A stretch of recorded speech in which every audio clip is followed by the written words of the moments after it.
یہ 1943 کی بات ہے۔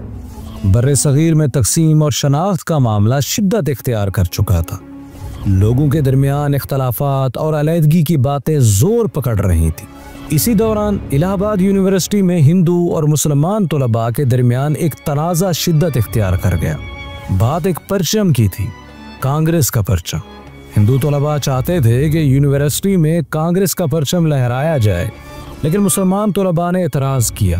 کہا گیا یہ پرچم ہمارے جذبات کی ترجمانی نہیں کرتا، اور چونکہ یہاں مسلمانوں کی اکثریت زیر تعلیم ہے، اس لیے پرچم بھی مسلم لیگ کا لہرانا چاہیے۔ ادھر یہ تنازع ابھی ختم نہیں ہوا تھا کہ پنجاب یونیورسٹی میں مسلم طلباء کی یونین نے سالانہ انتخابات میں اکثریت حاصل کر لی۔ جیت کا جشن منایا گیا، جذبے جوان تھے، اور پھر کچھ طلباء نے قائد اعظم محمد علی جناح سے ایک خواہش کا اظہار کیا۔ انہوں نے کہا ہم نے جمہوری طور پر اکثریت حاصل کر لی ہے، کیا آپ ہماری خوشی میں شریک ہو کر مسلم لیگ کا پرچم یونیورسٹی ہال میں لہرا سکتے ہیں؟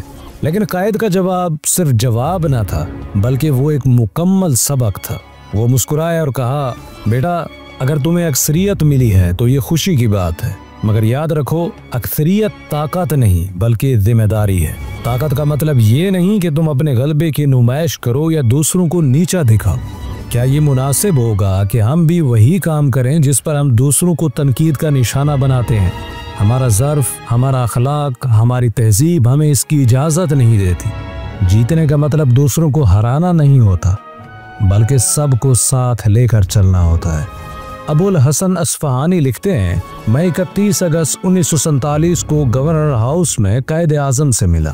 جب ہم کمرے سے نکلنے لگے تو گورنر ہاؤس کی لائٹس آن تھی۔ قائد اعظم وہ لائٹس آف کرنے لگے۔ میں نے کہا سر یہ تو سرکاری رہائش ہے، لائٹس جلنے دے۔ تو قائد اعظم نے جواب دیا یہی تو وجہ ہے کہ میں بند کر رہا ہوں، یہ نہ تمہارا پیسہ ہے نہ میرا، یہ عوام کا پیسہ ہے اور میں اس کا امین ہوں۔ دعا کرتے ہیں کہ اللہ تعالیٰ قائد اعظم محمد علی جناح کی قبر مبارک پر کروڑوں رحمت خاص نازل فرمائے اور ہمیں ان کے نیک نقش قدم پر چلنے کی توفیق عطا فرمائے۔ امید کرتے ہیں کہ یہ ویڈیو آپ کے علم اضافے کا سبب بنی ہوگی۔ اگر یہ ویڈیو آپ کو اچھی لگی تو اسے لائک کریں اور شیئر بھی کر دیں۔ ملتے ہیں ایک نئی ویڈیو کے ساتھ، تب تک کے لیے اجازت دیں۔ السلام علیکم ورحمۃ اللہ وبرکاتہ۔